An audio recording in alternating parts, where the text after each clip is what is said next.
Bray Parker Jr. Here we go with Ghostbusters.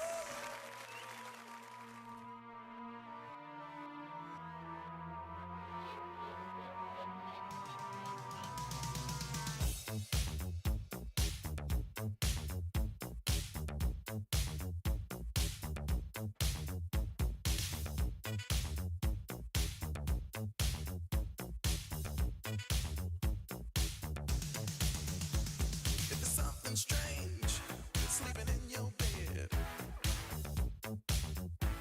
Let me tell you something. If there's something weird, sleeping in your bed. Oh, let me tell you something. Bustin' makes me feel good.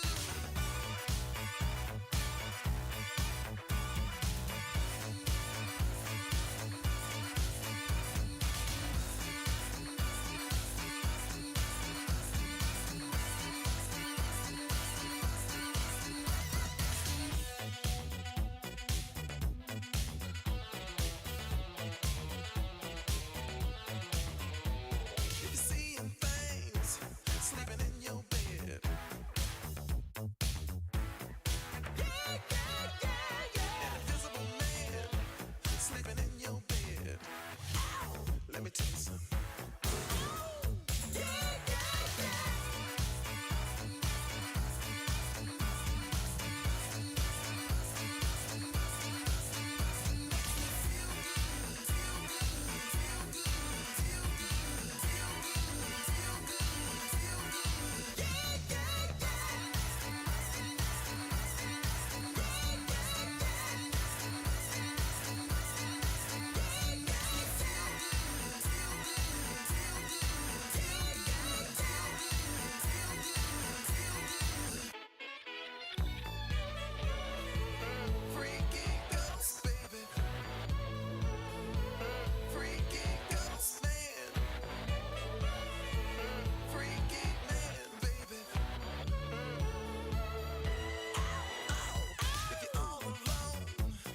Sleep in your bed. Ow. Let me tell you something. Sleeping makes me feel good.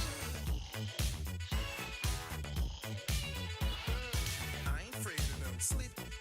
I ain't afraid of no bed. An invisible bed. Freaky ghost bed.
Makes me feel good. Yeah, yeah, yeah, yeah.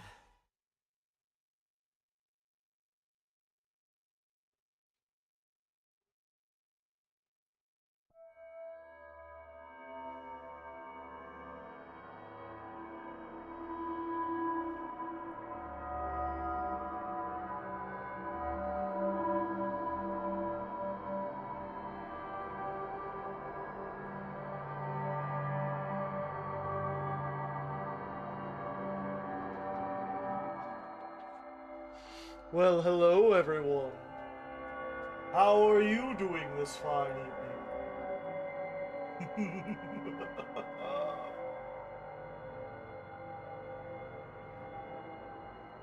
Having a spooky Halloween so far? Joe drinking strawberry milk. You wish.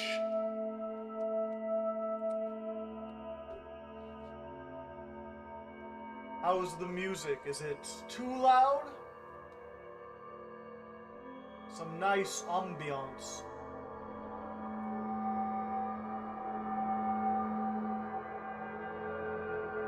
Not particularly. Hello, Alistair. Line is in chat. That's not the real line. Waiting for the jump scare. You won't get one. Not tonight.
There we go.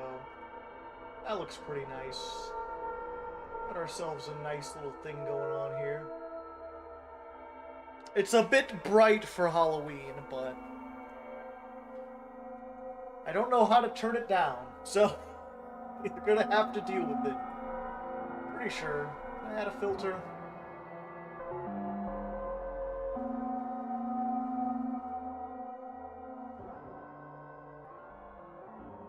Ooh. There we go. How's that? Looking a lot creepier now. 30 minutes away from finishing. Ah, I see. Turn the audio down just a bit.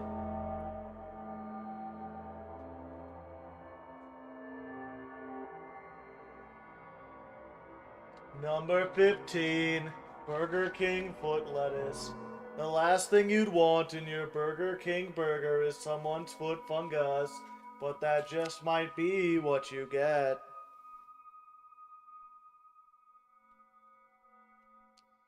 Page 200. We'll start here in a few minutes. I just wanted to give everyone a chance to get in. See if anyone had any questions. Any confuselations about what we're doing. Scariest story ever.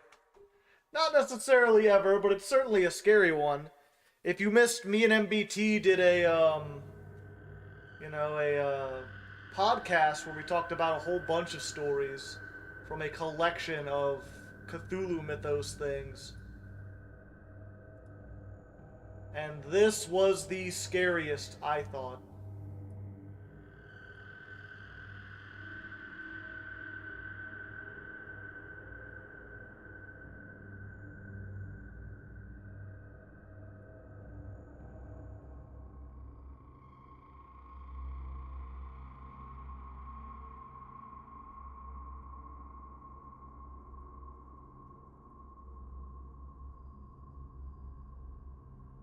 Okay, this is not working.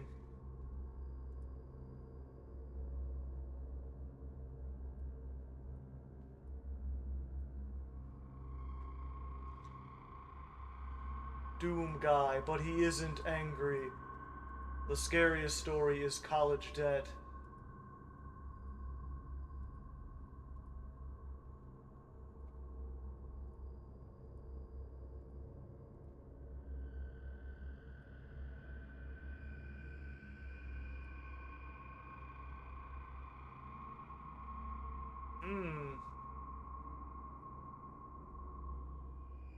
The wintergreen, that has a Cthulhu feel to it without being super dark, right?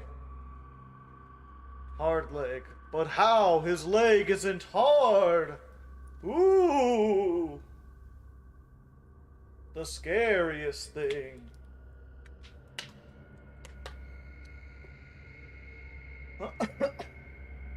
Minty. I guess that's one way to think about it. Dang, only 10 people on a Yu-Gi-Oh! Or a YouTube stream? I guess people are busy. Maybe I should have waited a little bit.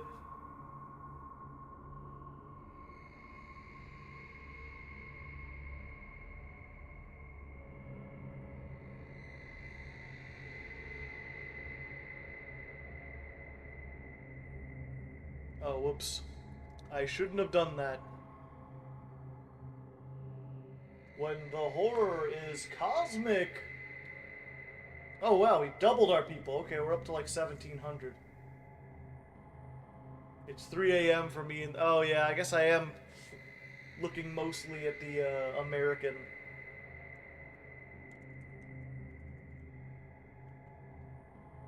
People probably out, yeah. But for those who aren't, 1 second. I accidentally closed the picture.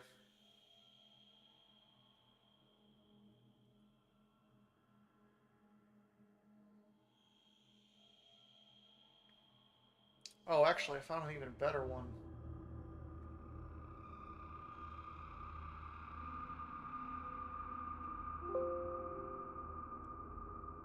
Let's try this.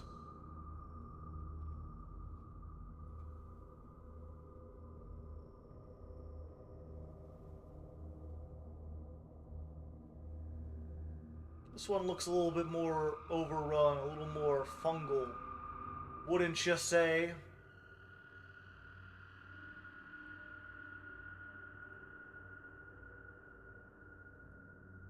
Let's turn it black and white. I wonder what this one looks like inverted. No.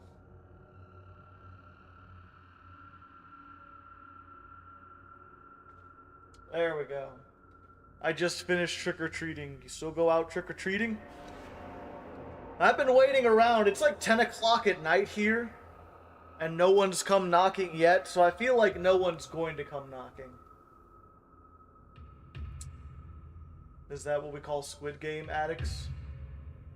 Squigma males? Alright. You just about ready then? Is everyone settled in? Got yourself a warm blanket? Maybe a nice little treat? Some candy or popcorn? It's not the longest one, but it should take at least 10-20 minutes. I feel we've brought 30 candy bars. Give out 5, yeah.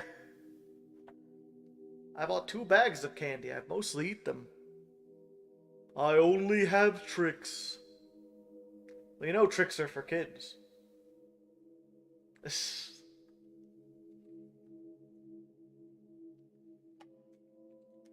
Been trying to sleep for 5 hours. Sorry to hear. Maybe my soothing dulcet tones will put you to sleep. Alright. Got 20 people. I guess I'll go ahead and begin. So, and again, you know, if you like this story, if you're interested, me and MBT reviewed it over on the literature channel. It's called Hardleg Literature.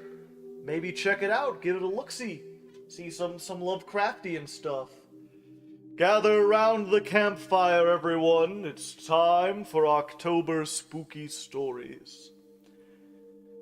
Notebook Found in a Deserted House by Robert Bloch.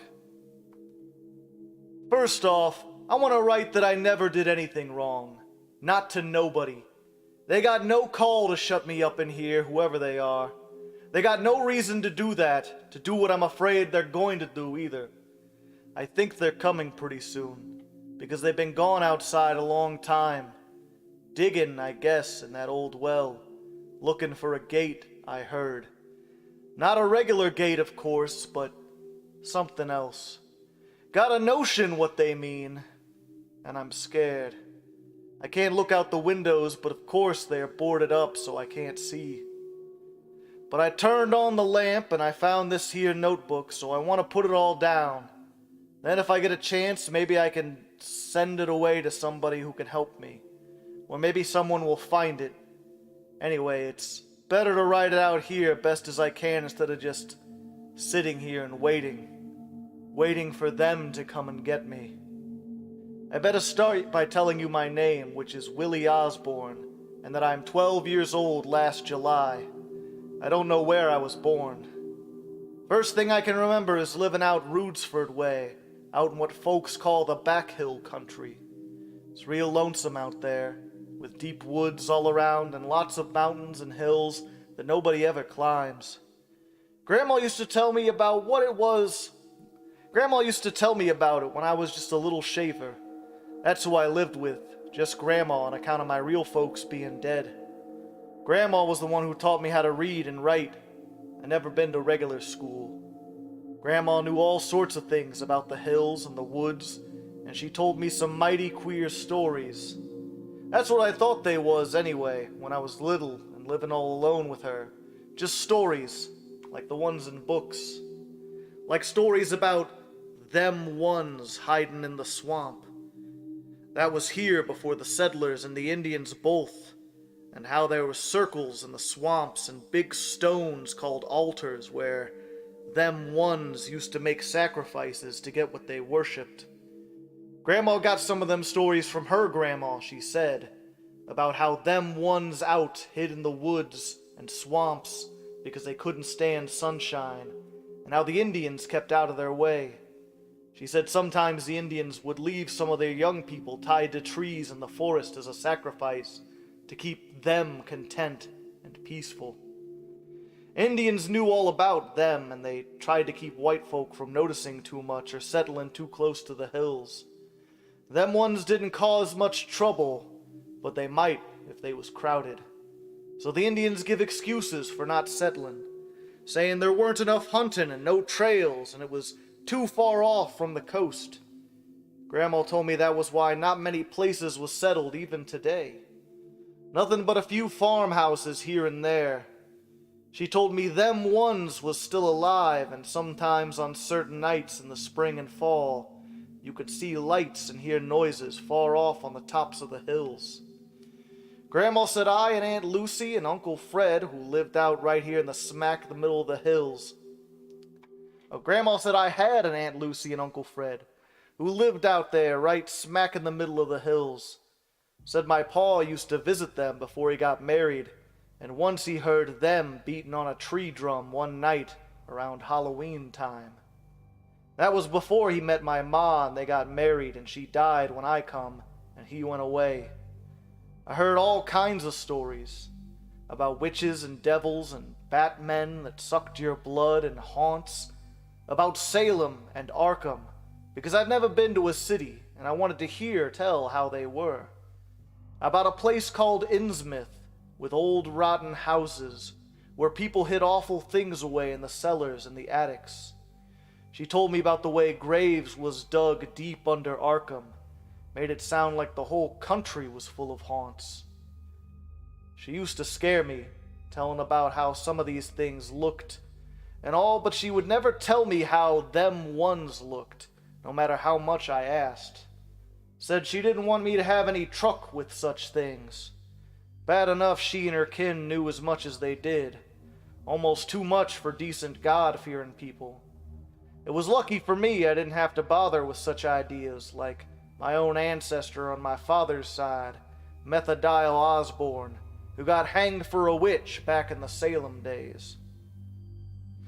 So they was just stories to me until last year when Grandma died, and Judge Cruthorpe put me on the train, and I went out here to live with Aunt Lucy and Uncle Fred in the very same hills that Grandma used to tell me about so often. You can bet I was pretty excited, and the conductor let me ride with him all the way, told me all about towns and everything. Uncle Fred met me at the station. He was a tall, thin man with a long beard. We drove off in a buggy from a little depot. No houses around there and nothing. Right into the woods. Funny thing about those words. They were so still and quiet. Gave me the creeps. They were so dark and lonesome. Seemed like nobody had ever shouted or laughed or even smiled in them. Couldn't imagine anyone saying anything, except for whispers. Trees was all so old, too. No animals around or birds. Path kinda overgrown like nobody ever used it much.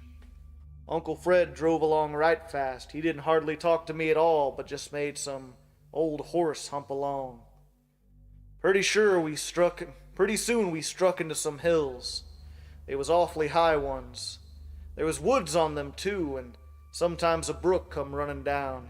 But I didn't see no houses, and it was always dark like at twilight wherever you looked. Lastly, we got to a farmhouse, a little place, old frame house and a barn, and a clear space and trees all around, kinda gloomy like. Aunt Lucy come out to meet us. She was a nice sort of middle-aged lady who hugged me and took my stuffing back. But all this don't hold with what I'm supposed to write down here. It don't matter that all this last year I was living in the house here with them, eating off the stuff Uncle Fred farmed without ever going into town. No other farms around here for almost 4 miles and no school, so most evenings Aunt Lucy would help me with my reading. I never played much.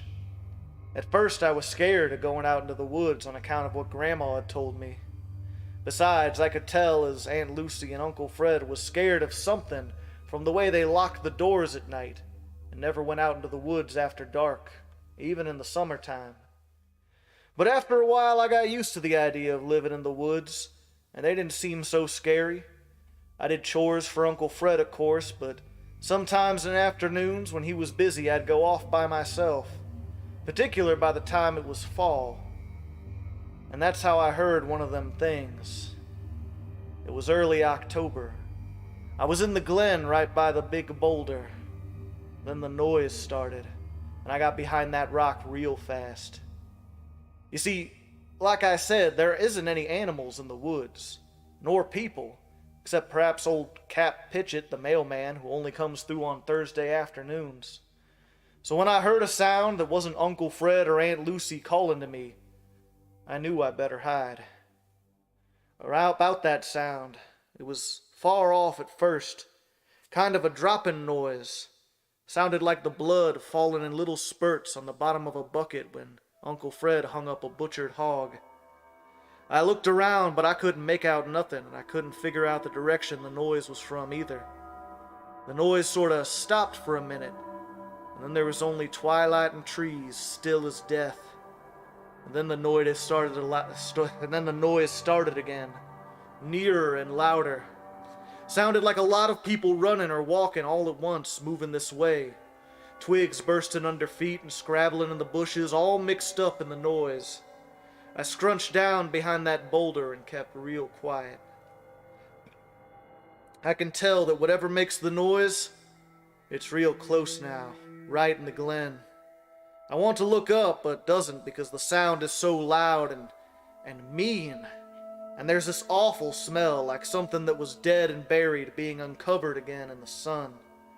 All at once the noise stops again, and I can tell that whatever makes it is still real close by.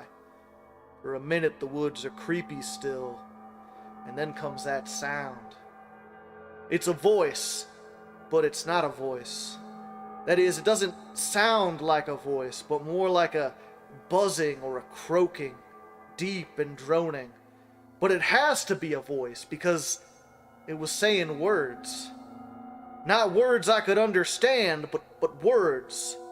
Words that made me keep my head down, half afraid I might be seen and half afraid I might see something. I stayed there sweating and shaking. The smell was making me pretty sick, but it was awful, deep droning voice that was worse. Saying something over like, Enub Shub, Nijere Nair Rayla Nashagath. I couldn't hope to spell it out the way it sounded, but it heard it enough times to remember. I was still listening when the smell got awful thick, and I Guess I must have fainted, because when I woke up, the voice was gone, and it was getting pretty dark. I ran all the way home that night, but not before I saw where the thing had stood when it talked. And it was a thing. No human being can leave tracks like that in the mud, like goats' hooves, all green with slime and smelling awful. Not 4 or 8, but a couple hundred of them.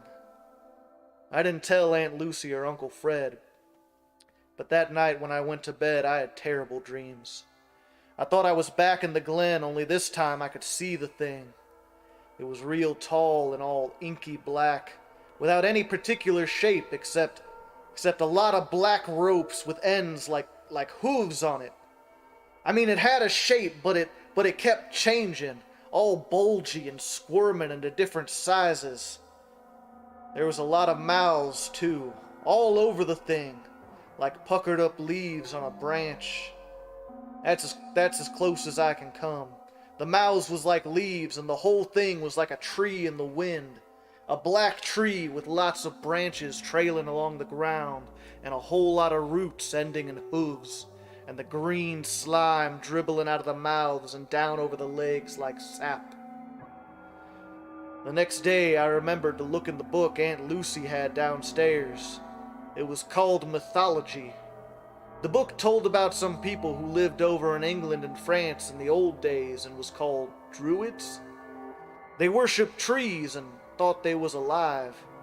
Maybe this thing was like what they worshipped, a nature spirit. But these Druids lived across the ocean, so how could that be? I did a lot of thinking about it in the last couple days, and you can bet I didn't go out and play in those woods again. But at last I figured it out something like this. Maybe those Druids got chased out of the forests over in England and France, and some of them was smart enough to build boats and come across the ocean like old Leif Erikson is supposed to have. Then they could maybe settle in the woods back here and frighten away the Indians with their magic or whatever. They would know how to hide themselves away in the swamps and go right on with their heathen worshiping and call up some spirits out of the ground or wherever they come from. Indians used to believe that white gods came from out of the sea a long time ago. What if that was just another way of telling how the Druids got here? Some real civilized Indians down in Mexico or South America, Aztecs or Incas, I guess, said a white god came over on a boat and taught them all kinds of magic. That could have been a Druid, maybe. That would explain Grandma's stories about them ones, maybe. Those Druids hiding in the swamps would be the ones who did the drumming and the pounding and the lit fires in the hills, and they would be calling up them ones, the tree spirits or whatever, out of the earth. Then they would make sacrifices. Those Druids always made sacrifices with blood, just like the old witches. And didn't Grandma say about people who lived too near the hills disappearing and never being found again? We lived in a spot exactly like that, and it was getting close to Halloween. That was the big time, Grandma always said. I began to wonder, how soon now? Got so scared I didn't go out of the house. Aunt Lucy made me take a tonic, said I looked peaked. Guess I did. All I know is one afternoon when I heard a buggy coming through the woods, I ran and hid under the bed. But it was only Cap Pritchard with the mail. Uncle Fred got it and came in all excited with a letter. Cousin Osborne was coming to stay with us. He was kin to Aunt Lucy, and he had a vacation and he wanted to stay a week. He'd get here on the same train I did, the only train that passed through these parts, on noon of October 25th. For the next few days we were all so excited that I forgot about my crazy notions for a spell. Uncle Fred fixed up the back room for Cousin Osborne to sleep in, and I helped him with carpenter parts all over the job. Days got shorter right along, and the nights was all cold with big winds. It was a pretty brisk in the morning of the 25th, and Uncle Fred bundled up warm to drive through the woods. He meant to fetch Cousin Osborne at noon, and it was 7 miles to the station. He wouldn't take me, and I didn't beg. Them woods was too full of creaking and rustling sounds from the wind. Sounds that might be something else, too. Well, he left, and Aunt Lucy and I stayed in the house. She was putting up preserves now, plums for over the winter season, and I washed out the jars. Washing 'em out in the old well. Seems like I should have told them about having 2 wells. A new one with a big shiny pump close to the house. And then there was an old one out by the barn with the pump gone. It never had been any good, Uncle Fred had said. It was there when they bought the place. Water was all slimy. Something funny about it, because even without a pump, sometimes it used to back up. Uncle Fred couldn't figure it out, but some mornings the water would be running over the sides. Green, slimy water that smelled terrible. We kept away from it, and I was out by the new well till about noon when I started to cloud up. Aunt Lucy fixed lunch, and it was started to rain hard with thunder rolling off the big hills in the west. Seemed to me Uncle Fred and Cousin Osborne was going to have troubles getting home in the storm, but Aunt Lucy didn't fret about it. Just made me help her put up the stock. Come 5 o'clock, getting dark, and still no Uncle Fred. Then we began to worry. Maybe the train was late or something happened to the horse or buggy. 6 o'clock and still no Uncle Fred. The rain stopped, but you could still hear the thunder sort of growling off the hills, and the wet branches kept dripping down in the woods, making a sound like women laughing. Maybe the road was too hard for them to get through. Buggy might bog down in the mud. Perhaps they decided to stay in the depot overnight. By 7 o'clock it was pitch dark outside. No rain sounds anymore. Aunt Lucy was awful worried. She said for us to go out and post a lantern on the fence rail by the road. We went down the path to the fence. It was dark and the wind had died down. Everything was still, like in the deep part of the woods. I felt kind of scared just walking down the path with Aunt Lucy, like something was out there in the quiet dark someplace, just waiting to grab me. We lit the lantern and stood there looking down the dark road. "What's that?" Aunt Lucy said, real sharp. I listened and I heard a drumming sound far away. "A horse and buggy," I said, and Aunt Lucy perked up. You're right," she said all at once. "And it is because we seen it. The horse is running fast and the buggy lurches behind it crazy-like. It doesn't even take a second look to see something has happened because the buggy don't stop by the gate but keeps going up to the barn with Aunt Lucy and me running through the mud after the horse. The horse is all full of lather and foam, and when it stops it can't stand still. Aunt Lucy and I wait for Uncle Fred and Cousin Osborne to step out, but nothing happens. We look inside and there isn't anybody in the buggy at all. Aunt Lucy says, "Oh!" in a real loud voice and then faints. I had to carry her back to the house and get her into bed. I waited almost all night by the window, but Uncle Fred and Cousin Osborne never showed up. Never. The next few days was awful. There was nothing in the buggy for a clue as to what had happened, and Aunt Lucy wouldn't let me go along the road into town or even to the station through the woods. The next morning the horse was dead in the barn, and of course we would have had to walk to the depot and all those miles to Warren's farm. Aunt Lucy was scared to go and scared to stay, and she allowed as how Cap Pritchett comes by, we best go with him down to town and make a report, and then stay there until we found out what happened. Me, I had my own ideas what happened. Halloween was only a few days away now, and maybe them ones had snatched Uncle Fred and Cousin Osborne for sacrifice. Them ones are the Druids. The mythology book said Druids could even raise storms if they wanted to. No sense talking to Aunt Lucy, though. She was like out of her head with worry. Anyway, just rocking back and forth and mumbling all over they're gone, and Fred always warned me, and it's no use. I had to get the meals and tend to the stock myself, and nights it was hard to sleep because I kept listening for drums. I never heard any though, but still it was better than sleeping and having those dreams. Dreams about the black thing like a tree, walking through the woods and sort of rooting itself to one particular spot so it could pray with all those mouths. Pray down to that old god in the ground below. I don't know where I got that idea that that was how it prayed, by sort of attaching its mouths to the ground. Maybe it was a count on seeing the green slime. Or had I really seen it? I never gone back to look. Maybe it was all in my head, the druid stories and them ones and the voice that said Shoggoth and all the rest. But then where was Cousin Osborne and Uncle Fred? And what had scared the horse so much that it up and died the next day?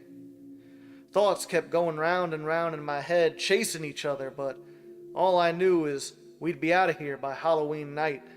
Because Halloween was on Thursday, and Cap Pritchett would be by to ride with the mail, and we could ride into town with him. The night before, I made Aunt Lucy pack, and we got all ready, and then I settled down for sleep. There was no noises, and for the first time I felt a little better. Only the dreams come again. I dreamed a bunch of men come in the night and crawled through the parlor bedroom window where Aunt Lucy slept and got her. They tied her up and took her away all quiet in the dark because they had cat eyes and they didn't need no light to see.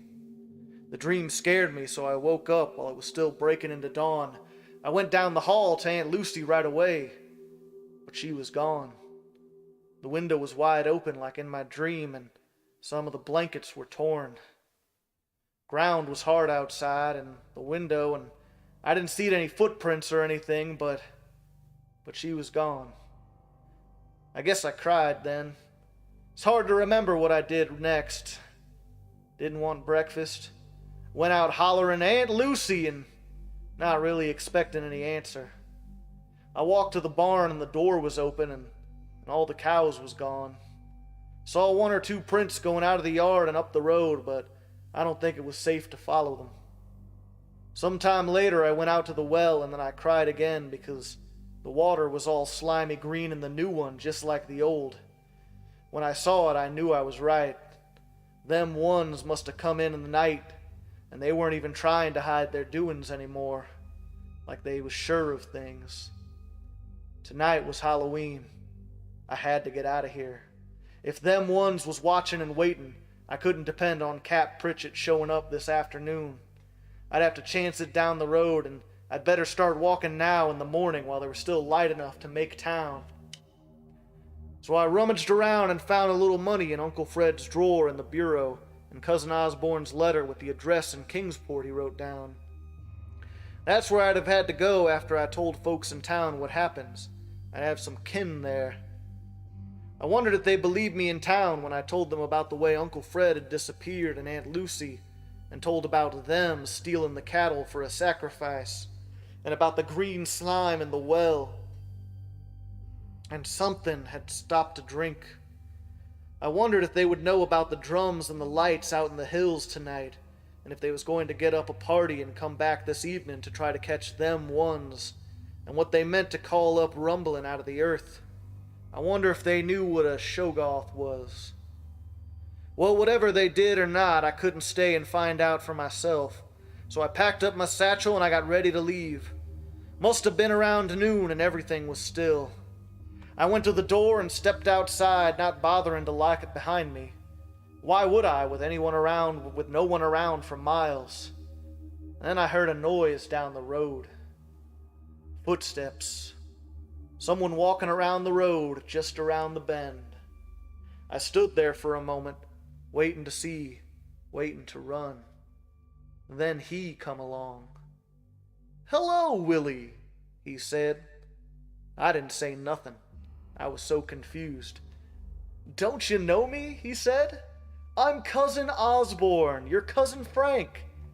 He held out his hand to shake. "But I guess you wouldn't remember, would you? Last time I saw you, you were only a baby." "But I thought you was supposed to come on the train last week," I said. "We were expecting you the 25th. "Didn't you get my telegram?" he asked. "I had business." I shook my head. We never get anything out here unless the mail delivers it on Thursday. Maybe it's at the station. Cousin Osborne grinned. You are pretty well off the beaten track at that. Nobody at the station this noon. I was hoping Fred would come along with the buggy so I wouldn't have to walk, but no luck. You walked all this way? I asked. That's right. And you come on the train? Cousin Osborne nodded. Then where's your suitcase? I left it at the depot, he told me. Too far to fetch it along. I thought Fred would drive me back there in the buggy to pick it up. He noticed my luggage for the first time. But wait a minute. Where are you going with that suitcase, son? Well, there was nothing else for me to do but tell him everything that happened. So I said for him to come into the house and sit down and I'd explain. We went back in and he fixed some coffee and I made a couple sandwiches and we ate. And then I told him about Uncle Fred going to the depot and not coming back. And about the horse and what happened to Aunt Lucy. I left out the part about me in the woods, of course. And I didn't even hint at them ones. But I told him I was scared and figured on walking down to town today before it got too dark. Cousin Osborne, he listened to me, nodding and not saying much or interrupting. Now you can see why we gotta go away right now, I said. Whatever come after them will be coming after us, and I don't want to spend another night here. Cousin Osborne stood up. You may be right, Willie, he said. But don't let your imagination run away with you, son. Try to separate fact from fancy. Your aunt and uncle have disappeared, that's a fact, but this nonsense about things in the wood coming after you, that's just an illusion. Reminds me of all that silly talk I used to hear back home in Arkham. And for some reason, there seems to be more of it around this time of the year at Halloween. Why, when I left, excuse me, Cousin Osborne, I said, but don't you live in Kingsport?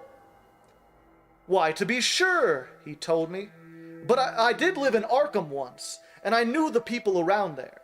It's no wonder that you were so frightened in the woods and got to imagining things.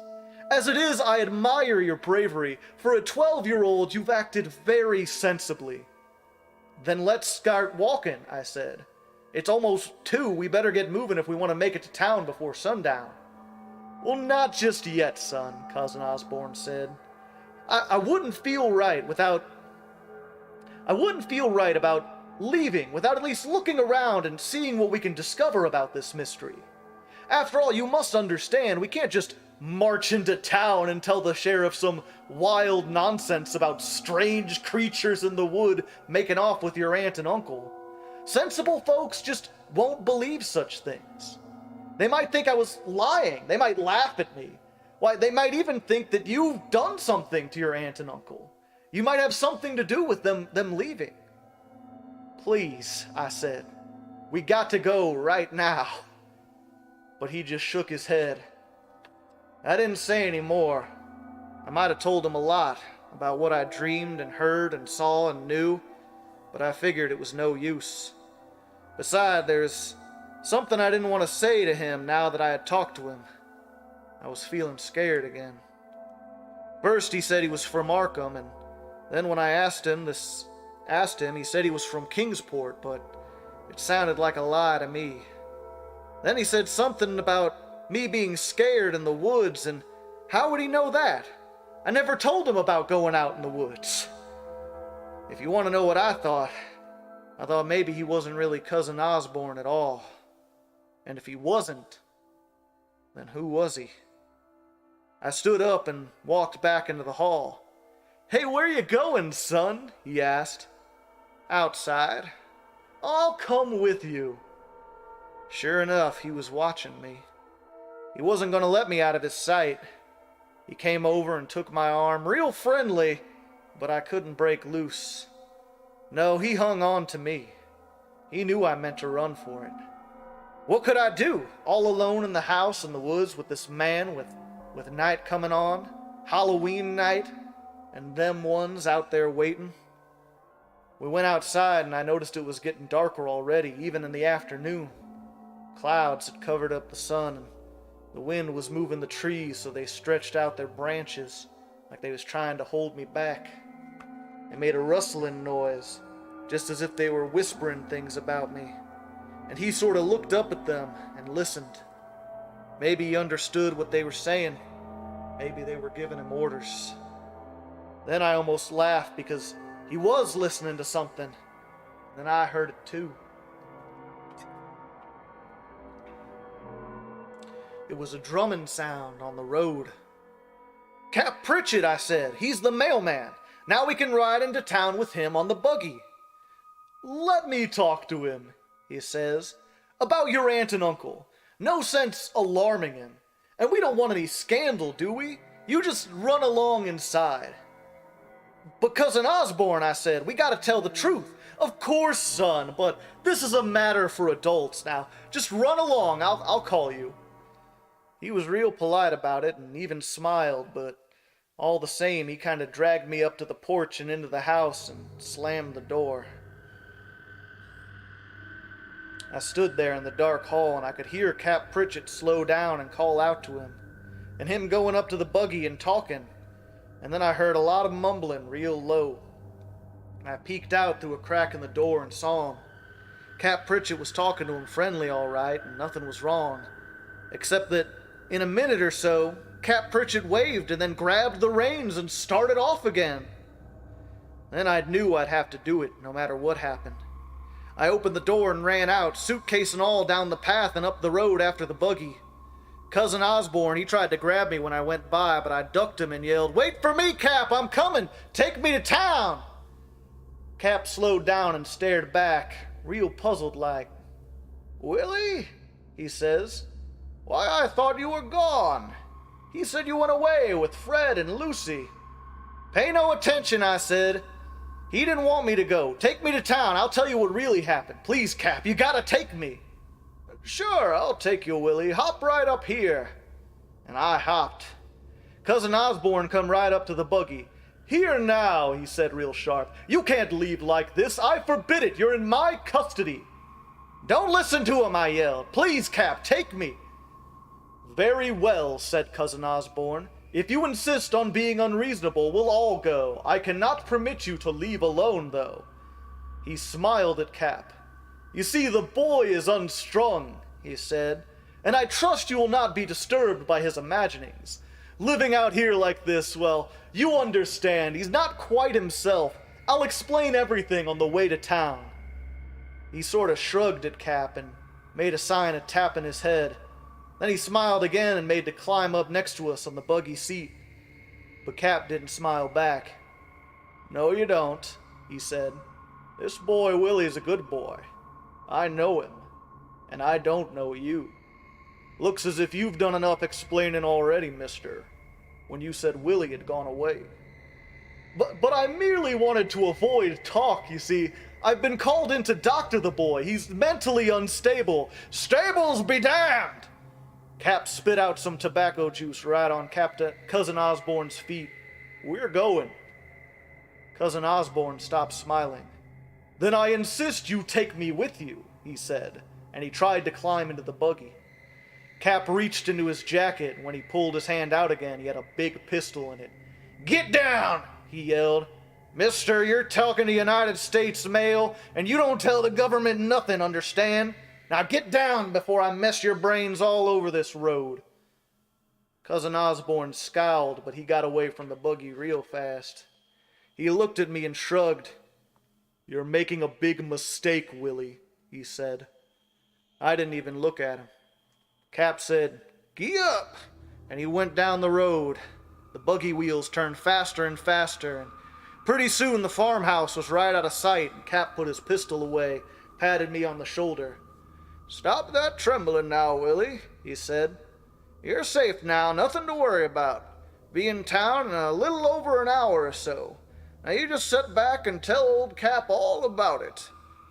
So I told him. It took a long time. We kept going through the woods, and before I knew it, it was almost dark.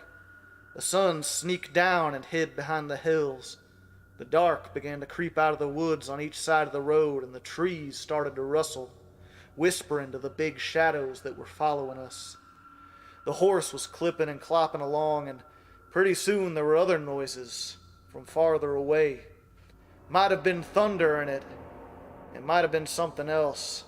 But it was getting nighttime for sure, and it was the night of Halloween. The road cut off through the hills now, and you could hardly see where the next turn would take you. Besides, it was getting dark awful fast. "I guess we're in for a spell of rain," Cap said, looking up. "That's thunder, I reckon." "Drums," I said. "Drums?" "At night in the hills you can hear 'em," I told him. "I heard them all this month.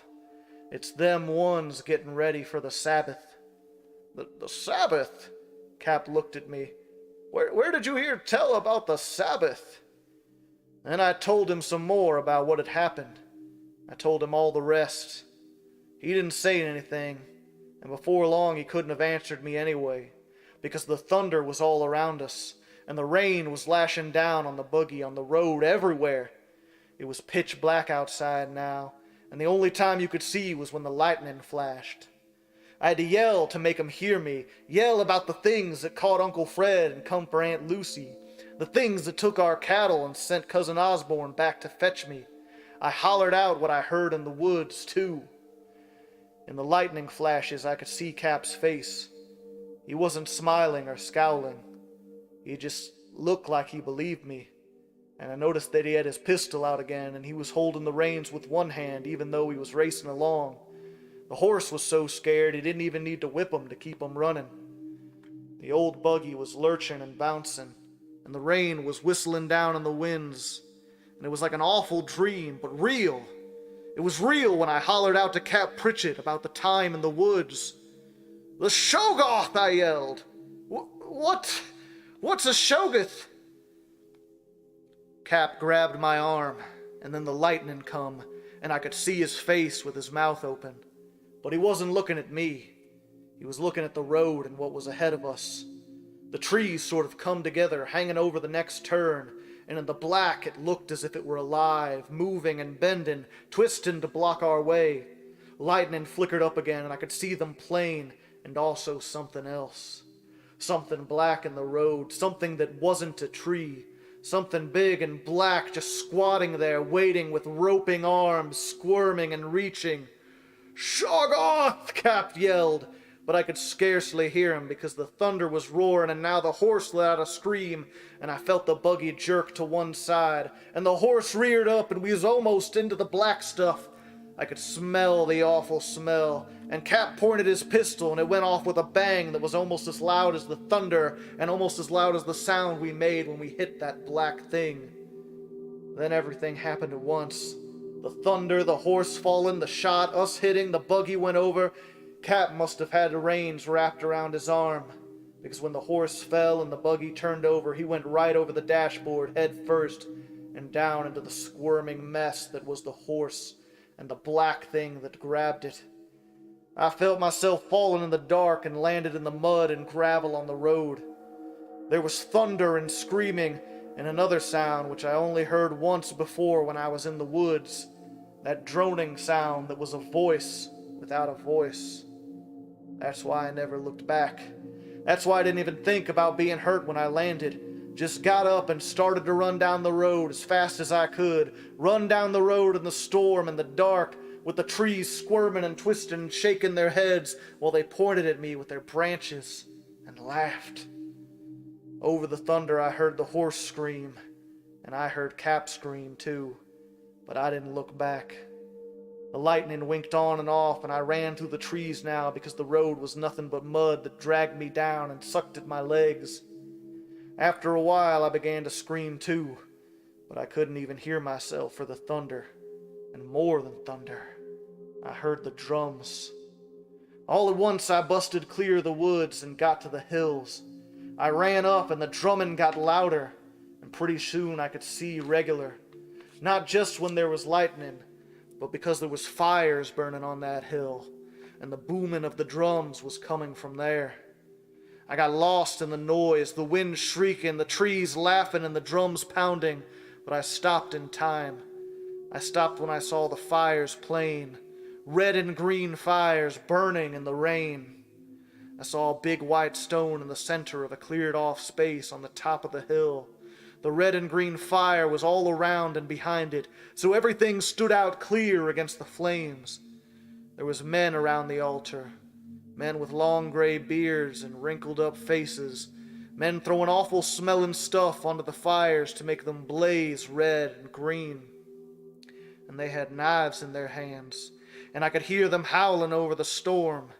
And back, squatting on the ground, some more men pounded on the drums. Pretty soon, something else came up that hill. 2 men driving cattle. I could tell it was our cows they drove them right up to the altar, and then the men with the knives cut their throats for a sacrifice. All this I could see in lightning flashes and the red lights, and I sort of scooched down so I wouldn't get spotted by anyone. But pretty soon I couldn't see very good anymore, on account of the way they threw stuff on the fire. It set up a real thick black smoke. When the smoke come up, the men began to chant and pray louder. I couldn't hear the words, but they sounds like what I heard back in the woods. I couldn't see too good, but I knew what they was going to happen. 2 men who had led the cattle back down went to the other side of the hill, and when they came back again, they had new sacrifices. The smoke kept me from seeing plain, but they was 2-legged sacrifices, not 4. I might have seen better at that, only now I hid my face when they dragged them up to the white altar and used the knives, and the fire and the smoke flared and the drums boomed, and they chanted and called in a loud voice to something waiting over on the other side of the hills. The ground began to shake. It was stormy.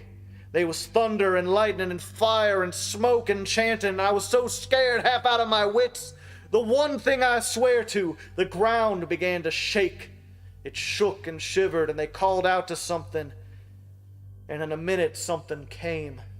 It came crawling up the hillsides to the altar and the sacrifice, and it was the black thing of my dreams, the black, ropey, slimy, jelly tree things out of the woods. It crawled up and it flowed out on its hooves and mouths and snaky arms, and the men bowed and stood back, and then it got to the altar where there was something squirming on top, squirming and screaming. The black thing sort of bent over the altar, and then I heard the droning sounds that cut the screaming as it came down. I only watched for a minute, but while I watched, the black thing began to swell and grow. That finished me. I didn't care anymore. I had to run. I got up and I run, screaming at the top of my lungs no matter who heard.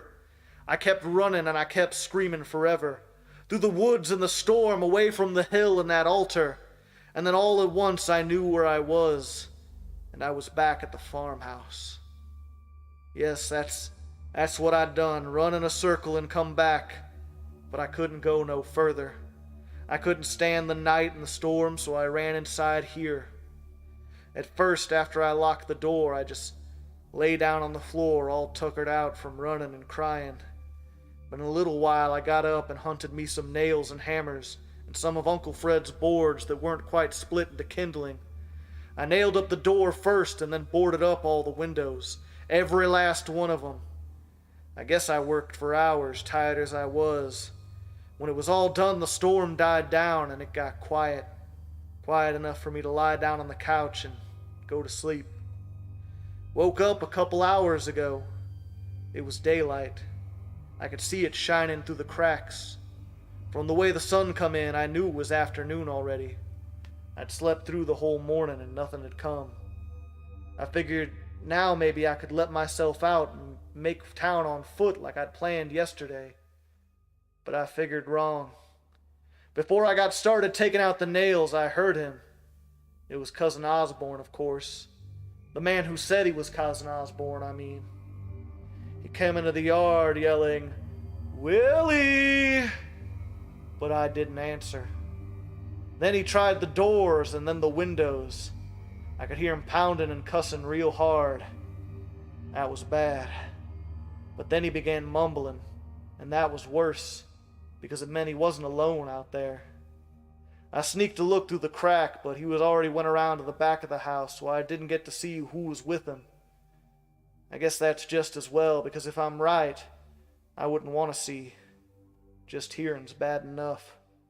Hearing the deep croaking, and then him talking, and then the croaking again. Smelling that awful smell like the green slime from the woods, like the thing in the well. And the well. They went back over to the well in the back, and I heard Cousin Osborne say something about, "Wait until dark. We can use the well if you find the gate. Look for the gate." I know what that means now. The well must be some kind of entrance to the underground place. That's where the druid men live, and the black thing. They're out and back now, looking. I've been writing for quite a spell, and already the afternoon is going. Peeking through the cracks, I can see it's getting dark again. That's when they'll come for me, when it's dark. They'll break down the doors or the windows, and they'll come and take me. They'll take me down into the well, into the black places where the Shoggoths are.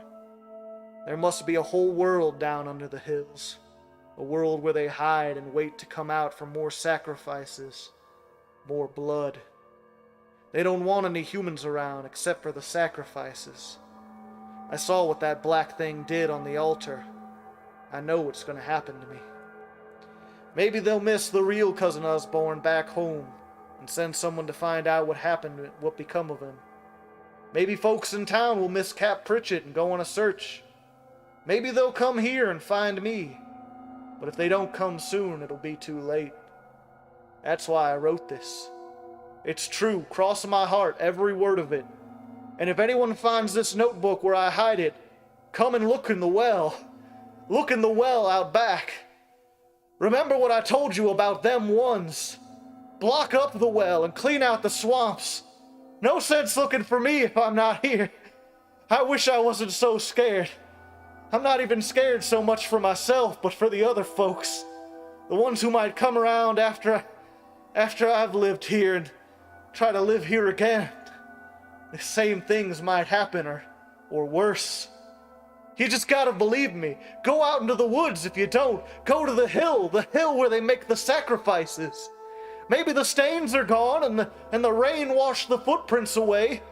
Maybe they got rid of the traces of fire, but the altar of stone must still be there. And if it is, you'll know the truth. There should be some big round spots on the stone. Round spots about 2 feet wide. I didn't tell about that at the last. I did look back. I looked back and saw the big black thing that was the Shoggoth. I looked back as it kept swelling and growing. I guess I told about how it could change shape and it got all big. But you couldn't hardly imagine how big it was, or what shape it made. I dares tell. All I say is look. Look and you'll see what's hiding under the earth in these hills, wanting to creep out and feast and kill some more. Wait, they're coming now. Getting twilight and I can hear footsteps, and other sounds, voices, and other sounds. They're banging on the door, and sure enough, they must have a tree or a plank to use for a battering ram or something. The whole place is shaking. I can hear Cousin Osborne yelling and that droning. The smell is awesome. It's awful. I'm getting sick at any moment. Just look for the altar and you'll understand what I'm trying to tell you. Look for the big round marks, 2 feet wide on each side. That's where the big black thing grabbed hold. Look for the marks and you'll know what I saw, what I'm afraid of, what's waiting to grab me, what'll shut me up forever under the earth. 2 marks, 2 feet wide, but they aren't marks. They're fingerprints. The door is...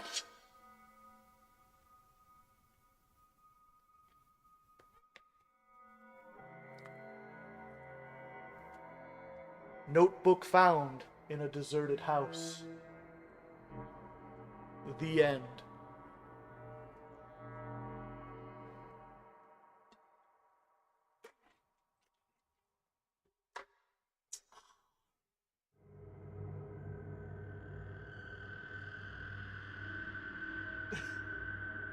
I don't want to make you sad, but your voice is preferred to entertainment rather than telling an anonymous thing.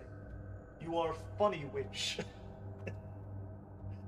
Oh, I'm sure someone will still like it. I tried my best. If nothing else, you know, it's another story out on the internet. These are all in the public domain. That was actually scary. Yeah, this is... If any story in this collection is a campfire story, it is Notebook Found in a Deserted House. And what I love is that you hear that title and you're like, okay, whatever. And then it's not until the end that you kind of realize exactly what that title implies, right? Like, someone stumbled upon this house years later and just found that notebook with everything written in it. Which they wouldn't have if he had gotten out. Straight from... When was this written? Let me get back to the page. I forgot. 1951. So the first found footage book? I don't know if it's the first found footage. But you can clearly kind of, you know, trace a line from something like this to something like the Blair Witch Project of finding the last footage of someone trying to leave a record of what happened, of something spooky.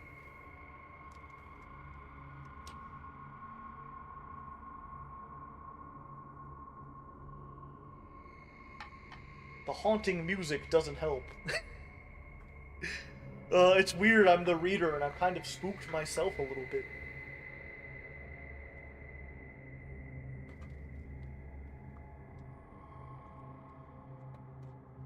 I enjoy your creepypasta readings.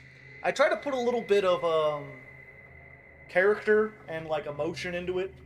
I've not heard a lot of creepypasta reading people, but usually they tend to have the same droning voice through most of it. Which kind of helps for a story, but... I don't know. Nice to see a little bit. 12 a.m., good night. Good night, Zero U. I appreciate it. I guess I should get rid of this. Now that we're... Where's it at? That's not it. Oh, it is it. Okay.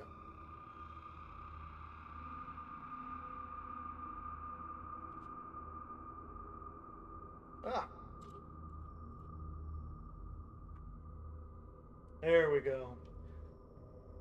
So how's everyone else's Halloween going so far? Enjoying yourself? There was one other thing I was thinking of doing. I'm not sure if y'all would be interested, though.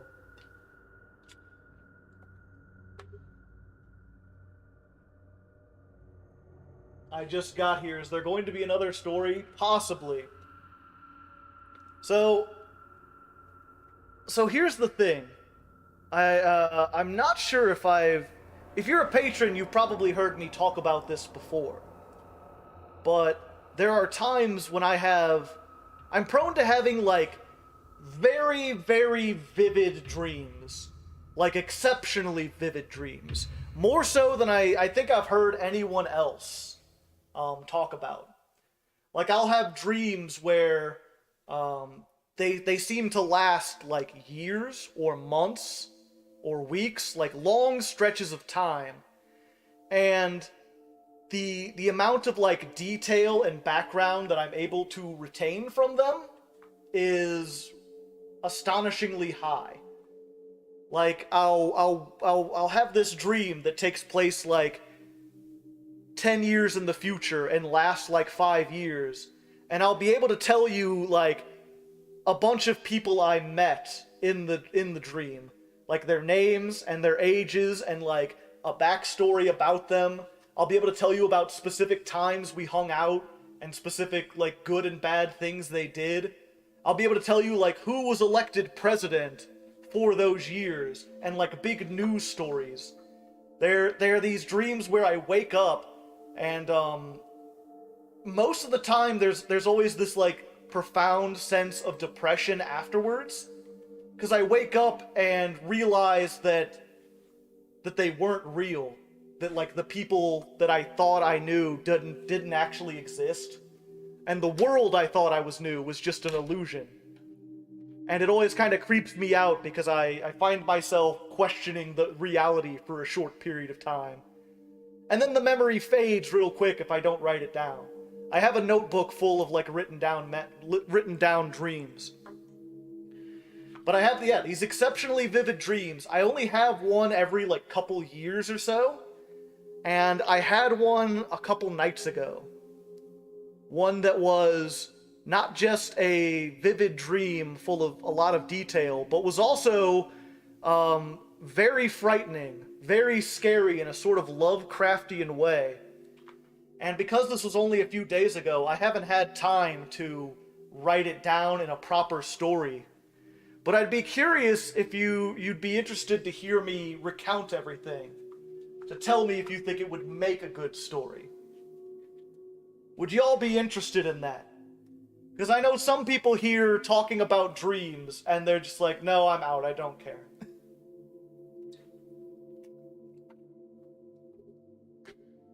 You gotta publish the dreams.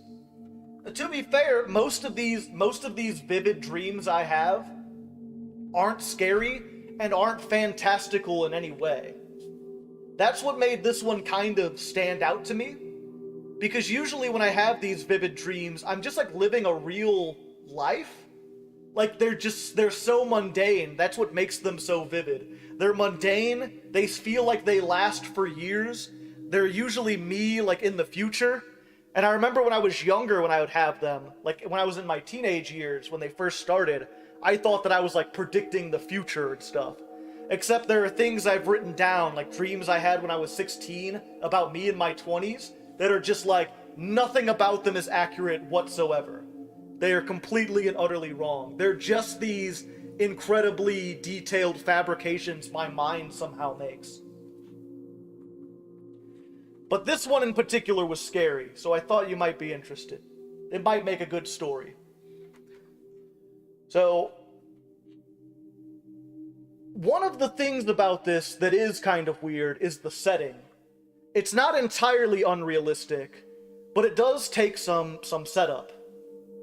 So, in the dream, I'm still myself. I'm still Hardleg Joe.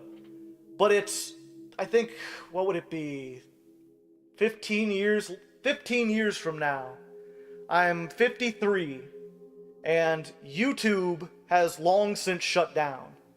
I made some money for YouTube, but it got shut down, and I couldn't quite transfer over to the next couple platforms. I didn't jump on board, so my entertainment career is over. But in the intervening time, I had kind of made a few political connections. Not enough to like run for office or something, but I got more involved in sort of the socialist sphere, the anarchist sphere. And after YouTube, I got a job at like a homeless shelter, like helping to feed people, helping to build housing and stuff like that. And that was fine for a little bit. I spent most of my 30s and 40s doing that. And then something happened, and I wish I had written it down because it would have made for a great prediction of the future. But I was more focused on the scary stuff that happened later. But something happens in the country where things go downhill really badly. It's not like post-apocalyptic, but a lot of people decide to leave the country. A lot of people decide to leave cities, if nothing else. A lot of the states are more autonomous, and there's this sense of like a police state almost, where you gotta watch what you say, and people who had my kind of politics were not welcome. So I had to leave behind my job, I had to leave behind my house, and because I had connections in this sphere, I knew some people who had started like a commune, like a little society off in the woods. The unique thing about this is that it was started in an old luxury cruise liner, like a Carnival ship, you know? Some guy had bought an old like, 3-story tall cruise liner, hundreds of rooms. They had gotten it for a deal, and they had sailed it up the Mississippi and into some of the rivers, and they had parked it in a river in Missouri. And at some point after that, the river had fallen considerably. So, the Rivet City, kind of like Rivet City if it wasn't floating, but in much better condition. This was a group of people who specifically wanted to fix this up to live here, like, off the grid, The idea was they could use the top decks to create a farm. They were on the river, so they had access to fresh water. And they had one of the engines they maintained and kept running, so they could get limited power. You couldn't have, like, a TV or a bunch of computers or anything, but you could run enough stuff to get, like, hot water when you needed it and lighting when you needed it. And since they had moved it, the water level in the river had dropped considerably. So where I was living was a Carnival cruise ship in a river bed, essentially. It's stuck in the river, and the river, like the banks of the river, were just these vertical cliff faces now. These muddy, stony walls that raised up from the bottom of the boat to the top. The only way you could get from, like, the surface, from, like, the woods around the river onto the boat was a drawbridge that had been built, not a drawbridge, but a rope bridge that had been built from the woods to the boat. And then they had cut open doors near the bottom so that you could get out and walk around on the riverbed. The riverbed was more of a creek now, right? Like, it's all rocky, and there's still some water flowing through, but what had once been like a 300-foot deep river, like a big mighty river, was now like a stream. It was like as deep as your knees, and it was maybe 20 or 30 feet across. It was a little thing where you could go and fill up water jugs or wash your clothes or go swimming maybe. Not really swimming, you could like lounge in it. And, after everything went downhill, I just decided to go live there. And they let me in. They're like, if you help out with the farming, you help out with the chores, you can live on this like boathouse, this sort of off-the-grid place. There were about 100 other people living there. About 200. About 200 people living on this boat. I'd say about a fourth of them were actually part of the commune, who were actually, like, invested in growing crops, in living there, and having a sustainable life. Another half of them, a fourth of them were that. A half of them were just, like, a random assortment of homeless people and drifters and people who were probably criminals on the run, people who didn't have anywhere else to go and somehow stumbled upon here and were just allowed to stay because they didn't cause any trouble. And then there was another group, a group of like 10 or 15 men who always wore like lab coats, and they were working on something in the bottom of the boat. They had cordoned off a section that used to be like a storage bulk that no one else was using, and they just kind of kept to themselves. They were weird. No one really like trusted them. But they didn't take much power. They somehow provided their own for whatever they were doing in there. And they provided their own food. They got the water. They didn't mess with anyone, so they just sort of let them be. As long as they stayed down there and just kind of kept to themselves. So this is the setting for it. I'm living in this off-the-grid, old rundown boat in this creek. And the only way to get sort of out of the creek, because the walls are so high, is this bridge to the boat. But you didn't have to. You could hang down in the creek, and it was really not fun, but it was a nice life. There was a guy there named Greg, who was kind of an asshole, but he knew a lot about guitar. He had brought guitars, and he would sort of like play music and stuff for everyone. We formed like a sort of impromptu band. I made some like homemade drums and shit. So we had this little band. There's another guy there named Jeb, who was like much older than me and seemed like he should be in a retirement home, but he was just like super friendly. And he had played Yu-Gi-Oh! Like long ago, so he could... We actually talked and reminisced about like Yu-Gi-Oh! Back in the days. There were a bunch of other people, but those are the two ones that I remembered the most, was Greg and Jeb. And, you know, just a normal... Most of the dream was just living my life there. And then one day, we went down to, like, the creek bed, right, to have, like, a barbecue. And scattered around the rocks were these weird things that looked like blueberries. Like, almost exactly, like, maybe a little bigger than blueberries, but just these, like, dark, bluish, almost blackish blobs. But they were more like moldy blueberries. Like, the sides of them were covered with this white, fuzzy moss, it looked like. And they were spread out around the creek in patches. Just, like, here and there. Not a ton of them, but enough that, like, when you were walking around, you started noticing these things. And no one knew what they were. They seemed like maybe they could be, like, frog eggs or insect eggs, but they were, like, a little too big for that. And they weren't blueberries because they weren't growing on anything. They were just, like, stuck to the rocks, and they had this weird mold growing off of them. And you know me, I don't like vegetables or fruits. I don't like any of that stuff. I don't like nature in general, so I just kind of avoided them.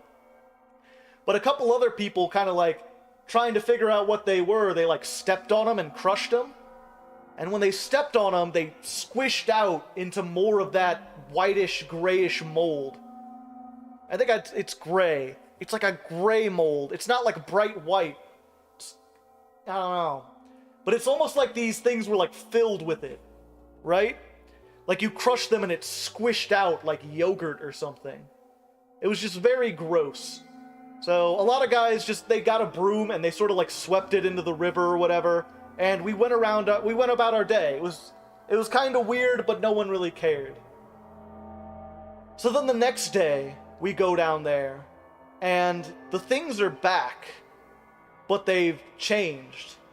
They're not little balls anymore. They're not like blueberries. Instead, they're these kinds of like, they're almost tubular.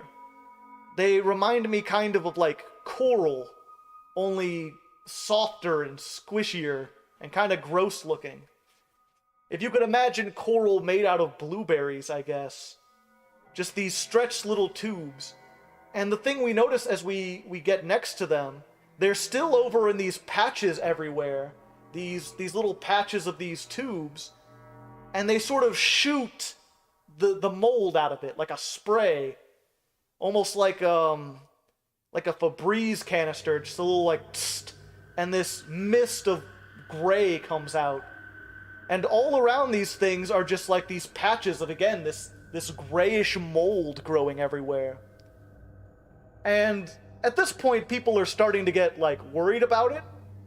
But it's like, what do you honestly what do you honestly do about something like that?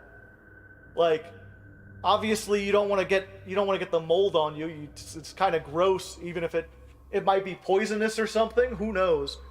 So again, we sweep them up. We try to move them out, or we just ignore them. We just move around them and pretend they don't exist. But the next day, you come back, and they're bigger once again. Now they're like as thick as my wrist. They're like, I don't know, what would be a thing? They're like an undersea sponge. And they're still in clusters, but you could see individual ones now. And instead of shooting a mist, they shoot like globs of mold. Almost like sneezing, like a glob of snot, except it's this weird, fuzzy, chitinous fungus stuff. And it's starting to spread like all over the creek. Because these things can shoot it like 4 or 5 feet. And what's strange is that they seem to go off almost at random. You're just sitting there and then you'll hear this little like, tss, and one of them will have shot something. But now when the people got close to them, when they went to brush them away, they would all start firing off at once. They would all start shooting this mold at people. And the people who got hit with like a face full of mold or like a chest full of mold, it didn't seem to do anything. Like, it clearly wasn't like super poisonous or anything. At least not at first. The thing is they'd hit them, they'd be like gross, they'd try to like wrap up with like a napkin or like a turban or something to cover their mouths, and again, just take a broom or a stick and just try to get rid of all this shit. But then after like 10 minutes, they start to feel lightheaded. They need to lay down. And we thought at first, like, oh no, what if this is something poisonous? But then after like 15 minutes, they're just like, they feel fine again. Like, it has an effect on people, but it doesn't have a severe effect. It just kind of makes you lightheaded and hot for a little bit, and then you're fine. And so people get down and they start, getting rid of them just like last time. But it's such a hassle now. You've got these clothes and these blankets just covered in this mold. And they can't, get it off. It won't scrape off of the shirts or the fabric. You just have to burn the fabric. And it seems like, as they go through the day, there's a couple groups of people who just have nothing better to do but to get rid of these things. So they're walking around, getting rid of them, and then they'll come back, and there will be new ones that they didn't see before. Like they grew up when we weren't looking. They're just sort of, emerging from the rocks in between the creek bed. They're, spawning out of the mud and off of trees, and from every nook and cranny in here, just growing and spreading this weird moldy stuff. And so, that's the first night that a lot of people are like, do we leave? We live here, right? But this is clearly something, bad. This is, I don't know, a biohazard? This is something... They try to talk to the scientist guys, and they just ignore it, They're just like, we don't know what that is, we're not messing with it. And I considered leaving that night, and Gus of all people, or not Gus, what was it, Greg? Was it Greg or Gus? I know it started with a G. The asshole with the guitar. He convinced me to stay, because we had been planning for a few weeks. I forget what day it was. I think it was Arbor Day or Labor Day. Some excuse to have a barbecue. We had been planning for that for a while. Hoping that we're gonna have a barbecue. We've got some meat from town. Greg, yeah. We're gonna have a barbecue. We've been practicing these songs. We're gonna play for everyone. It's gonna be a fun time. We'll just ignore the things. No big deal. And then after that, we can focus on either dealing with it or getting the hell out of there. Whichever is easier. So I say fine, and I elect to stay another day. And the next day, to be fair to Greg's thing, because he was like, maybe it won't get worse. Maybe this is as big as they get. And they weren't any bigger. They were still these, smartphone-sized, sponge-looking things. But they had changed shape a little bit. They now moved, was the thing. Before they were almost like coral, they were like a plant. They were squishy but stiff. And now they, turned. Now they wiggled in the sunlight. Not, super fast or anything, but in the way that some plants will, turn towards the sun. Except they didn't follow the sun, they followed movement. They had grown this sort of... The only way I can describe it is an eye, but it's not like any eye I've ever seen. Again, these things are these weird bluish, blackish, like blueberries. The consistency of blueberries. Except now they all have, this white glowing spot on them. This spot that looks almost like there's a light underneath their skin. A little bulge that seems to detect movement and follow it. And these things are, watching us as we're walking through the creek. And there's so many of them, they've like tripled since the night before, that we pretty much can't like set up the barbecue right outside the doors. Our usual spot is like completely taken. And these things, like, again, they not only follow you, but they shoot that mold at you.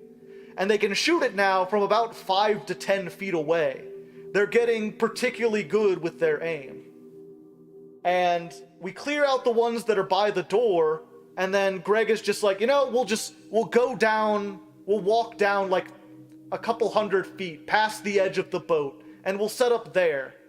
Because they all seem to be around our like local hangout place. So we go further down, we walk through basically a gauntlet of these things. This is the first time I get hit by one of them, because I had avoided them until now, but one of them hits me in the arm with this mold that it shoots, right? And the weirdest thing about it is, like, as soon as it hits your skin, you get a taste of, like, the sweetest sugar you've ever tasted.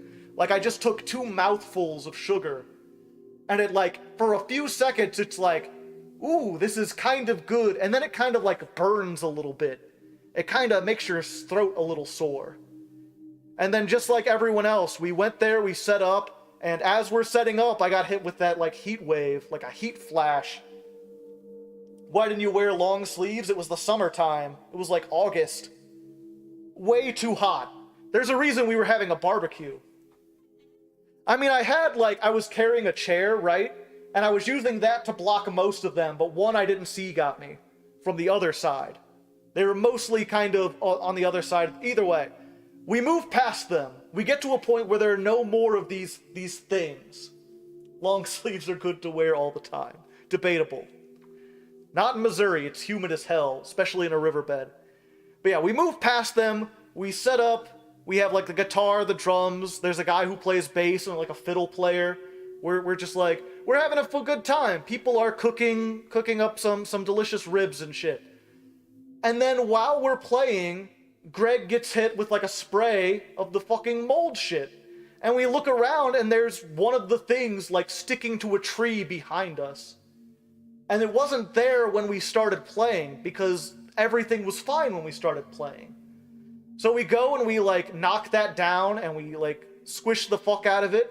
Or I don't, but someone else does. Greg does, because he's fucking pissed off. And, we go back to playing. But as we're playing, the more we're out doing this party or whatever, the more people start getting hit by this mold, by these sprays. Because these things are, like, growing up out of the ground while we're out here trying to have a party. They're like spreading at such a rapid rate, and you can never see them pop out. It's almost like when you're not looking, they show up. It's just 1 minute you're having fun, and then something that was previously just a normal tree or another normal rock has like 4 or 5 of these long tubes on it, just slowly wiggling around, those little white eyes like following you. And it's like as soon as you look, that's when just that goo, that fucking white gray mold, and it's, ugh. So we had planned to go for like 6 hours, and like 3 hours in, we just call it. We're like, fuck it, we can't do it. We pack up our stuff, we make our way back home. All the ones that we cleared out when we went in the first place are back again. There's ones on the door and shit, but we get in. And we're like, okay, something needs to be done. But while we're sitting there talking about, like, we need to do something about this, someone uses the intercom system. Like a voice that we've never heard. Again, this is an old derelict cruise ship. It's been fixed up. The intercom system works, but I think in the 3 years I'd lived there, they'd only used it like once or twice. It's not something that they use. There's not a whole lot of leadership there. But a voice we'd never heard is like, we need to have a very important meeting. Come up to the deck, like the captain's deck. The area at the very top of the ship where you've got the windows that sort of look around the front of the ship. So everyone grows up there. It's like, again, 100 people or more kind of huddled around. Some people have left at this point, the lucky ones. But we're all kind of huddled around, and no one seems to know who called us all up here. No one knows who called the thing. They don't recognize the voice, they don't know anything. They're looking around, and we're there for like the bridge. Yes, that's what you're thinking, the bridge.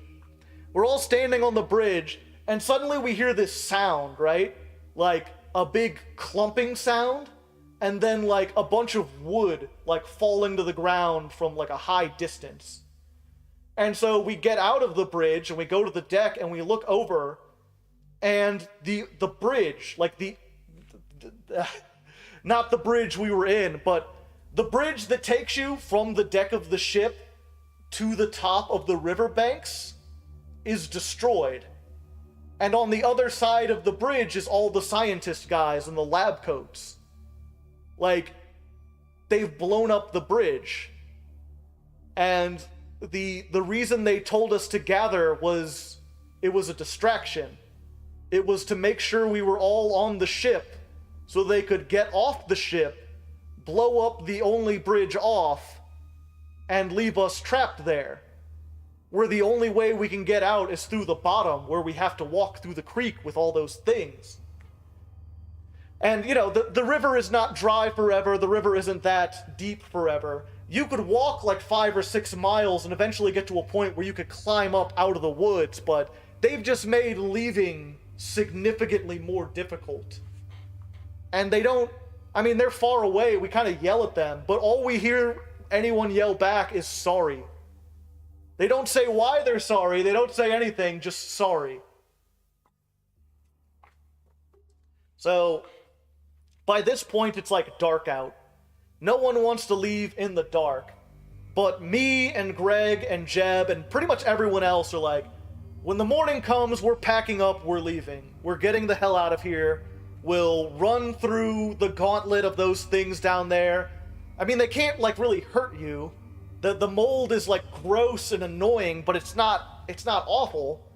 We'll run through them, we'll get down a couple miles, and we'll be fine. So we go to sleep, and when we wake up, it's far worse than we could have thought. Because the things have grown again. They're bigger. They're like the size of rats. And they have legs now. They have 2 little legs sticking from one end, and they're running around the creek like ants. Like walking in lines, forming little clumps. They're walking around all over the place. And the river is dry because someone who goes to the bow of the ship, they look down, and these things have used the mold to make like a huge lump in front of the river, and they have dammed it off so that the water can't get to us anymore. And the entire creek bed is covered in that gray mold. And it's so thick, it's like giant spider webs. It's like this sinuousy, chitinous fungus. It's inches thick at this point. It almost looks like snow, but it's not bright, it's like dull. It's this gray, awful mold. And I'm not going out in that. I don't know about you, but I don't even want to try. But other people do. You should always bring a flamethrower. I didn't know this was a horror situation. I was living here for 3 years and suddenly horror just came out of nowhere. So other people try, right? A big group of people, they suit up, you know? They wrap their heads up in stuff. They get a bunch of sticks. They get like pieces of 2x4s and plywood, and they make little shields or whatever. And they're like, we're just going to run for it. And I'd say about 25 of them do. And about 4, the last I see of them, they're running down and they go around a bend in the river. Like, they make it down the creek. They're being chased by about 200 of those things. I don't know if they made it. But they made it to where I couldn't see it. The rest are not so lucky. The things, like, as soon as you go outside, those things swarm them. They start crawling all over them. and they like instantly go for the head. You know, they start crawling on your head, and they start like trying to ram into your ears. They're like, I don't know how else to explain it. Again, they have these two legs. They can run up a person like it's nothing. Like gravity means nothing to them.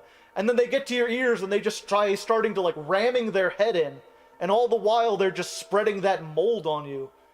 And like a bunch of people fell down and were either swarmed, or they hit their head on rocks, or they fell into the river.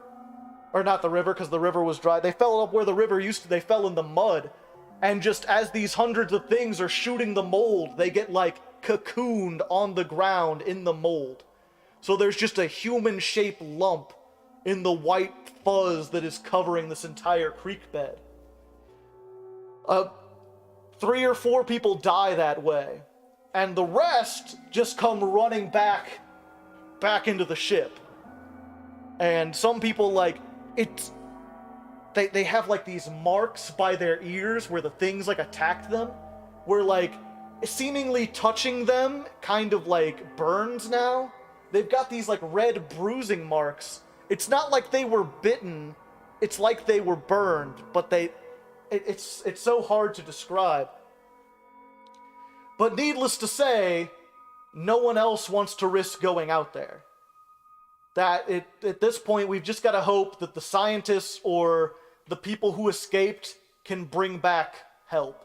Or that we can hold out long enough and that things won't get worse. So, that night, I am trying to sleep. And I hear, like, scuffles breaking out in the ship. And you know, this isn't unusual. This is, again, sort of like a commune. It's kind of lawless. There's a lot of homeless people. There's a lot of drifters. People get into fights sometimes. People have disagreements. There's yelling and shouting, and sometimes fist fights break out. You just kind of ignore it, unless it's someone you know, and then you go to help them or whatever. And there's reasons for people to be fighting. A lot of people are on edge. A lot of people are upset.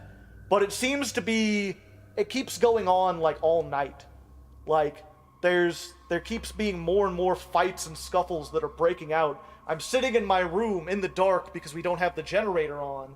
And I can just hear like these fights breaking out, muffled sounds of a conflict all over from below me or in the sides of me. And finally there's a knocking at my door.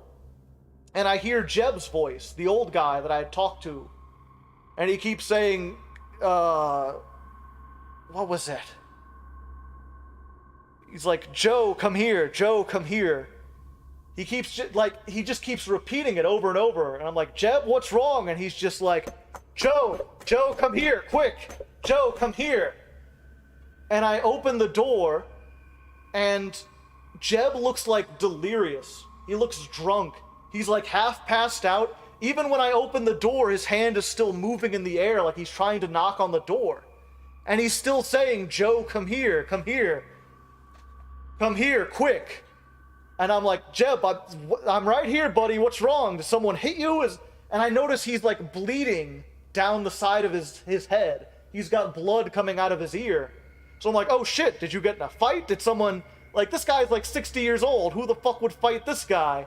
And so I like grab his head and I turn it to look at the wound on his ear, and I can see something little and black squirming inside of his ear.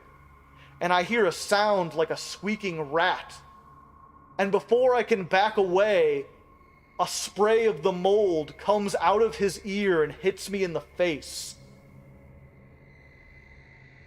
Needless to say, I throw Jeb to the ground, I shut my fucking door, I move my dresser in front of it, and then I go into the bathroom and just start cleaning as much of the mold off of my face as I can. But just like before, that sensation, the like very sweet, like all the perfumes and all the sugar in the world hitting you at once, and it's stronger than last time. And then I start to get lightheaded, I just get dizzy, I pass out. I fall to the floor. And I don't know how long I'm out for. But when I wake up again, It's not just daytime, it's like the middle of the afternoon. And the boat is silent. There's like no sounds anywhere. So I go over and I stumble to the window and I look out the window, and what I see is the entire creek is not only painted gray with this mold, so are all the trees above the creek bed, so are the walls. There is not, I'm in the middle of the woods, and there is not an ounce of gray or green, or there's not an ounce of green or brown or any natural color I can see. Everything is this dull gray color, just absolutely webbed up in the mold. And the things are so much bigger now. They're like the size of dogs, except they have 6 legs. And those little glowing eyes that they have 2 of them now on either side of their head. And out of the mold, they seem to be building little structures. They have these, like, houses, these little, like, domes with holes into them, where they're grabbing lumps of something that's all wrapped up in the mold, and they're carrying it from place to place. They're storing it away. They look even more like ants now, except they're even more organized. They seem to be, like, planning. They seem to be communicating with each other. And they're everywhere. As far as I can see, just thousands, millions of these things crawling everywhere. And I crack the window, like, ever so slightly. And as soon as I do, they all turn towards me at once. And I hear this sound, like a screeching bird, but millions of it all at once. This shrill, high, angry sound. And as soon as I slam the window shut, the gray mold starts thumping against my window. I'm on like the 3rd floor, they're on the bottom of the boat, but from that far away, they are shooting the gray mold at the window. And the window's starting to crack. I can't see out of it anymore, it's completely gray, but I can still hear that thump, thump, thump, thump of a bunch of things. I go to the door and I grab the door handle, but as soon as I do, I hear a stirring outside. I hear the pitter-patter of all these little feet scrambling through the hallways. And then I start hearing that same thump against the door. I start to see the mold creeping underneath the doorway. And I curl down, and I curl up in the fetal position, and I close my eyes. And the last thing I hear is the breaking of the window and the sounds of these things running up the side of the wall.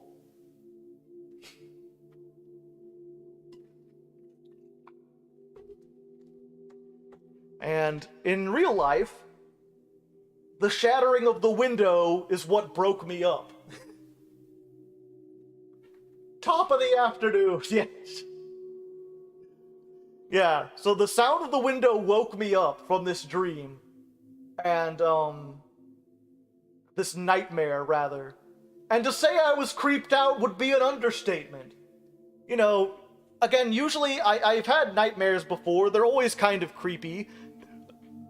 I've had these vivid dreams before, the ones that seemed like reality, where I could tell you, like, you know, all these stories about Jeb and Greg and all my, like, the 3 years that I spent on that boat. I could have told you about all this stuff.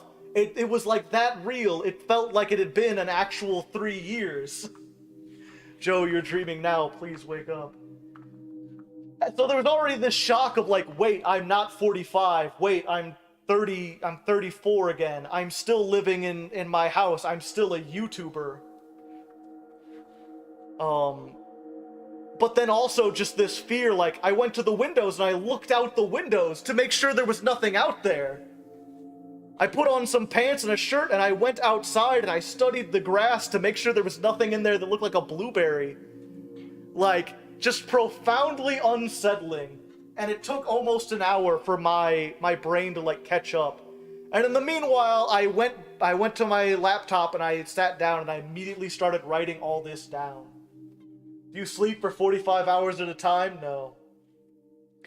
No, that was only like 6, I think. Less than that, because I woke up. Normally I go to sleep at like 5 in the morning and then wake up at like noon. And this time I woke up at like 9 in the morning, so I only got like 4 hours of sleep.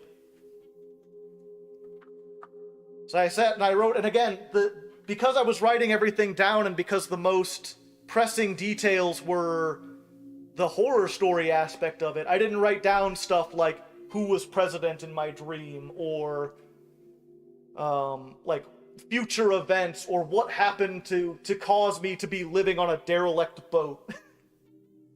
I kind of worked backwards from that. But it's so weird, because I can't think of anything that's quite like that. There's sort of like elements of creepy stuff I've read before, but these weird blueberry monsters, I'm not even sure what to call them. I'm just a figment of your imagination. It's time to wake up. Now see, I know you're not dreams, because whenever I have those vivid dreams and I tell people they're a dream, they don't believe me. No one ever believes me that they're a dream. The fact that you're saying you're a dream is how I know this isn't a dream.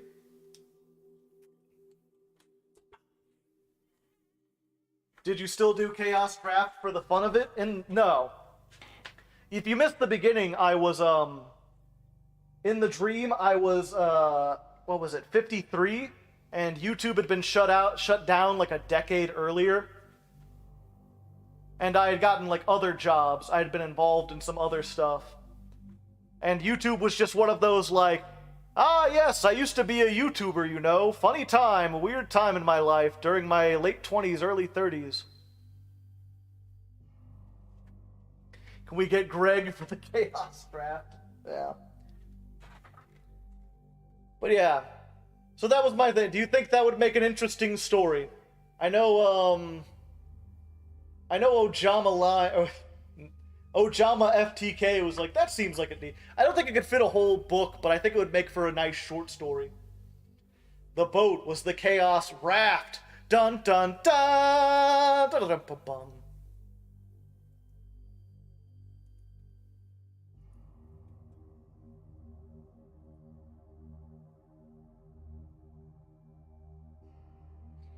It just sounds mysterious, like the mold.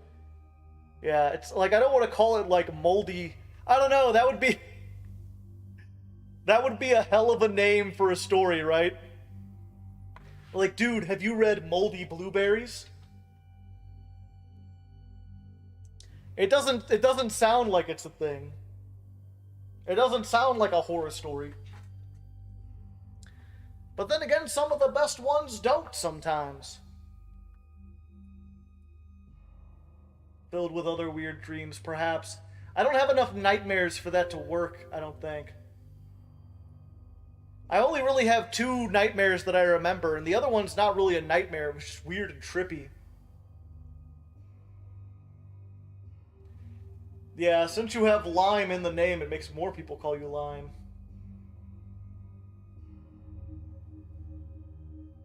Mycelium. Yeah. Possibly. Or I could just describe it and have other... I just kept calling it the things. Because they were things. They weren't like anything I'd known. Some weird fungus or something. But either way, we've told a couple scary stories here. We had the Notebook and Deserted House, and then Hardleg's original story, which may or may not be an actual short story by next Halloween. Who can tell? But hopefully you enjoyed. Hopefully you had fun this Halloween night. I think I'm going to leave it on that. I hope you had a spooktacular time. And until next time, they came from the creek bed. Well, I guess I was about to do the sign out, and I'm like, I should mention, if you liked the Notebook and Deserted House, again, me and MBT read it on the Hardleg Literature channel, along with a whole bunch of other Lovecraftian stories by that author and other authors. So if you want more spooktacular stuff, check that out. I've linked it in the community tab. You can also find it just by typing Hardleg Literature. And I also have linked in the comments of that video. I've done a lot of other spooky readings this year and last year. I have linked those in the pinned comment of that video, the Lovecraft video. So if you want to hear me read like Jerusalem's Lot or Styx or what was the other one? The Hounds of Tyndalos, then you can check that out. And with that said, until next time, good luck and have fun.